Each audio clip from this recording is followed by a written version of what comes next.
runtii waxaan rabaa inaan halkan ka caddeeyo dalkaani wuxuu lahaa jiray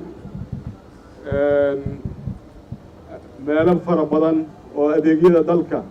loogu qabto shacabka Soomaaliyeed loogu adeego waxaa ka mid ah carwadii qaranka sida hadda gudoomiye Gabayre oo halkan ka xuseen madaxda suuqan soo abaabulay waxaan halkan ka cadeynaynaa inaan runtii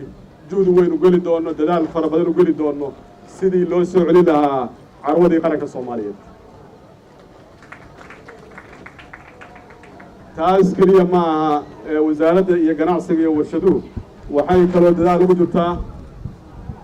in dib loo soo celiyo ayadana wasaaraddii warshadaha oo runtii ayadana qayb ka ah wasaaradda ganacsiga iyo warshadaha oo ayadana loogu samayn jiray shacabka Soomaaliyeed adeeg kala duwan waxaan rajaynayaa haddii shacabka Soomaaliyeedna waxaan runtii aad ugu baaqayaa inay runtii u dhaganugulaadaan alxamdulillah ay ka baxaan meelaha loogu qidmaynayo shacabka loogu adeegayo oo ay ka mid tahay carwada qaranka oo ay ka mid tahay wasaaraddii warshadaha iyo meel walba oo dalka loogu adeegayo shacabka Soomaaliyeed loogu adeegayo waxaa la soo gaaray waqtigii shacabka Soomaaliyeed loogu adeegi lahaa meelahaas marka waxaan rajaynaynaa biidnillaahi alkariim sida ugu dhaqsiyaha badan inaan carwadiina dib u soo celin doono wasaaraddii dib u soo celin doono xarumo kale oo sidii runtii wasaaradda